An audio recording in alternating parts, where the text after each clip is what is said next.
Hola, mi nombre es Sandra Paola Pulido y hoy hablaremos de los metales. Los metales son los elementos más abundantes del planeta.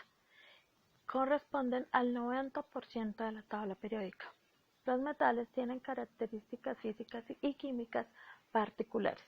Entre ellas están la conductividad eléctrica. Los metales son excelentes conductores de la electricidad. La conductividad térmica. Los metales tienen la capacidad de conducir el calor desde la fuente hasta otro objeto. La maleabilidad es la capacidad que tienen los metales de formar láminas. La ductibilidad es la capacidad de formar hilos. La densidad. Los metales tienen una alta densidad, es decir, mucha masa en poco volumen. Esta propiedad les da su rigidez y su fuerza. Los metales pueden crear aleaciones, es decir, se combinan para generar un nuevo compuesto. Estas aleaciones suman las propiedades de los metales que se fueron combinados. Los metales son ferromagnéticos, es decir, son atraídos por los imanes. Por último, los metales tienen una alta reactividad, es decir, facilidad para crear enlaces y componentes. Esta propiedad es la que los convierte en excelentes conductores. Características de gases y vapores. En esta encontramos la densidad, la cual es la relación que existe entre la masa de una sustancia y un volumen. Es el estado gaseoso, es menor que la densidad de la sustancia en el estado sólido o líquido. La comprensibilidad, esta consiste en una capacidad de disminuir su volumen, a diferencia de lo sólido que no puede comprimirse y de los líquidos que no hacen de una manera muy poco apreciable y prácticamente insignificante. La expansibilidad es un gas que no tiene forma ni volumen definido, adquiere la forma y el volumen del recipiente en el que se encuentra. La difusibilidad. La miscibilidad posee una alta miscibilidad, ya que cuando dos o más gases han ocupado el mismo espacio se mezcla completa y uniformemente. También encontramos la masa, la cual es la cantidad de materia del gas y suele asociar con el número de moles. Para hallarla se usa la densidad, el volumen, la presión y la temperatura, la cual se hace más básica con la ecuación. En la presión se define con la fuerza por una unidad de área y la presión de un gas es el resultado con la fuerza ejercida por las partículas del gas al chocar contra las paredes del recipiente.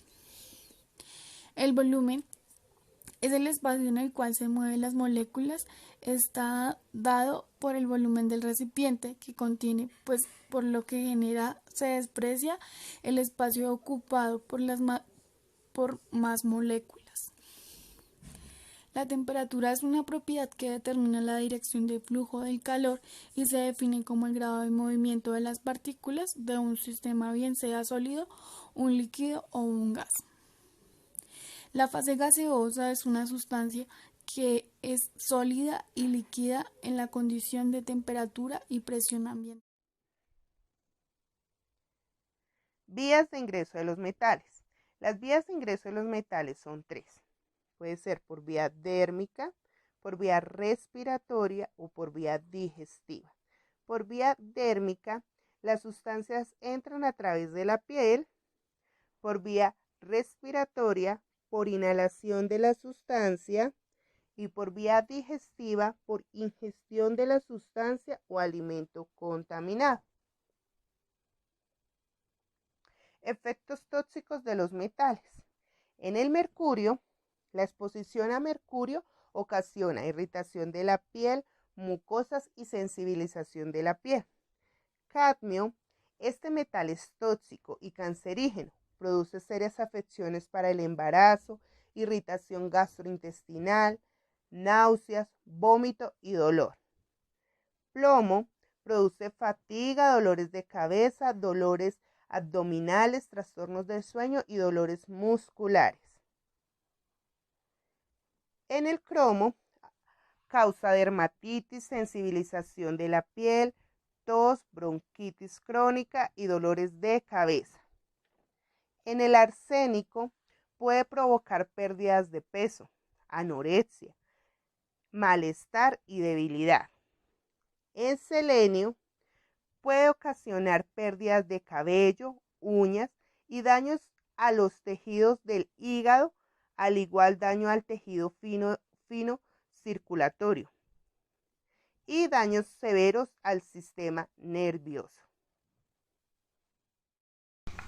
Tenemos los vapores y gases que se presentan irritantes y en el organismo presentan inflamación en los tejidos, en la piel, en la mucosa y en las vías respiratorias.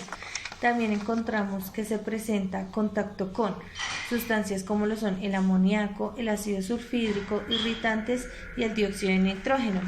También encontramos los vapores y gases anestésicos, que son síntomas que se presentan en la anestesia por ser aspirados en cantidades suficientes. Estos se presentan en las sustancias como lo son el sulfuro de carbono, en alcoholes, en hidrocarburos, en clorados y aromáticos.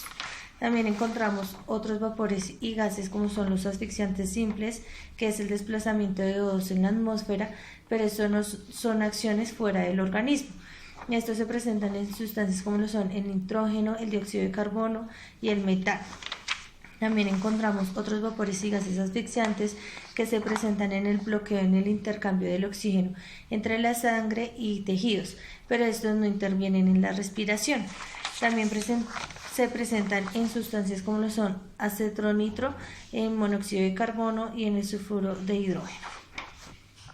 Tóxicos de los gases y los vapores. Están compuestos de azufres. Estos azufres es cada vez que quemamos carbono o petróleo. Este se libera de gases de azufre, irritan los ojos y los hace lagrimar. Si entran en los pulmones, se combinan con las partículas y agravan las enfermedades respiratorias, especialmente de niños y ancianos. El monóxido de carbono produce al quemar combustible de cualquier tipo de un ambiente, de poco oxígeno y no lo vemos. No tiene color y no se huele. En los hidrocarburos encontramos al llegar el cierre del aire por la quema incompleta del combustible, por la vaporización de la benzina, solventes y pintura y lavados en secos de las tintorerías. Oxígeno de nitrógeno se produce al quemar combustible a alta temperatura. Entonces también se quema por del abundante nitrógeno de aire y se produce estos compuestos. El ozono no es producido directamente por el ser humano, pero hemos agrandado la mezcla de productos químicos al aire que se combina con ellos y produce compuestos totalmente diferentes. Los efectos irritantes en la nariz y la garganta y las vías respiratorias superiores provocando tos y ahogo. Otras producen lesiones en los pulmones, dando a que se acumule de su interés y esto pueda suceder al poco tiempo de haberse inhalado la sustancia tóxica o en un plazo de 48 horas. Ahora hablaremos sobre las medidas preventivas en el uso de los metales. La primera medida preventiva es en la fuente, instalando sistemas de ventilación mecánica y control del aire.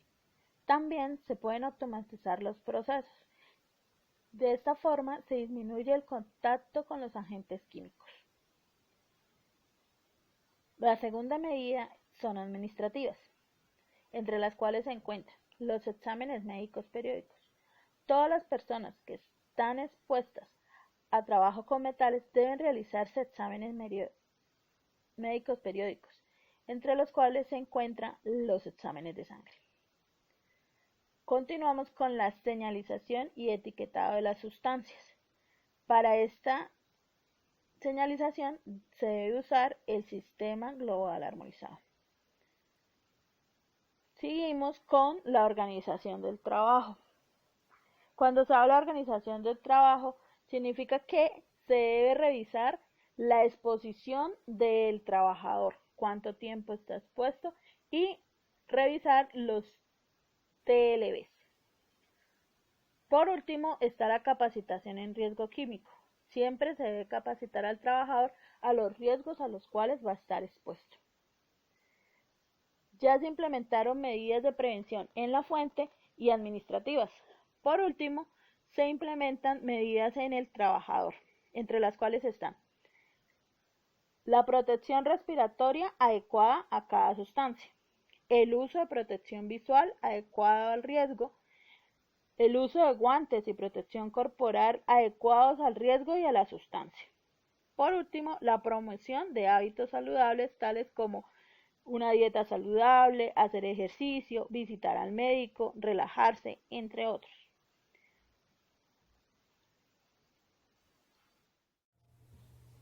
Buenas tardes. El día de hoy les voy a explicar las medidas de protección en gases y vapores. Primer paso. Disponer de la ficha de datos de seguridad facilitada por el proveedor de los productos químicos que se utilicen. Utilizar correctamente los productos según las prescripciones del fabricante, ficha técnica y el procedimiento del trabajo establecido. Para aquellos trabajos que por la naturaleza del riesgo y o duración de la evaluación del riesgo así lo determine, hay que adoptar medidas organizativas de rotación en el puesto de trabajo, reducir el mínimo de números de trabajadores expuestos y reducir el mínimo de duración y la intensidad de las exposiciones a gases o vapores. Segundo paso. Todos los envases, depósitos, bidones, sacos o similares que contengan productos químicos deberán estar debidamente etiquetados por los fabricantes, distribuidores e importadores, para que los trabajadores estén informados de su contenido y puedan adoptar las medidas de prevención adecuadas. En caso de que la identificación facilitada por el fabricante ya no exista, deben adquirir nuevas etiquetas identificando con el nombre del producto, así como el pictograma que advierte el peligro del mismo. Disponer de las instalaciones apropiadas para la higiene personal. Los trabajadores han de adoptar medidas higiénicas adecuadas, tanto personales como de orden y limpieza en el área de trabajo. Antes de comer, beber o fumar, los trabajadores expuestos a vapores, gases, tienen que lavarse en las manos, la cara y la boca. Paso 3. Prohibir la preparación y el consumo de alimentos, así como beber y fumar en las áreas de trabajo donde haya exposición a vapores y gases. La ropa de trabajo es de uso obligatorio durante la jornada laboral y hay que sustituirla por la ropa de calle al finalizar esta jornada. La limpieza de esta ropa de trabajo debe realizarse diariamente. En operaciones que impliquen un riesgo por emisión de vapores y gases y se trabaje con equipos que no dispongan de un dispositivo adecuado de captación o extracción, siempre que sea posible trabajar en el aire libre. Si se tiene que trabajar en el interior de locales, estos han de estar adecuadamente ventilados.